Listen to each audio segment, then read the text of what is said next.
In this video, I am going to tell you how to update A records and MX records in Spaceship. First of all, you need to log into your Spaceship account, and after that you need to click on this all products. Then click on domains, click on domain manager, select your domain, click on name server and DNS, click on advanced DNS. Here you need to scroll down and click on change name server. Scroll down a bit more.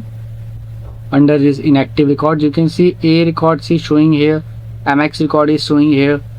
So you can just tap on A records, and from here you can change your A records.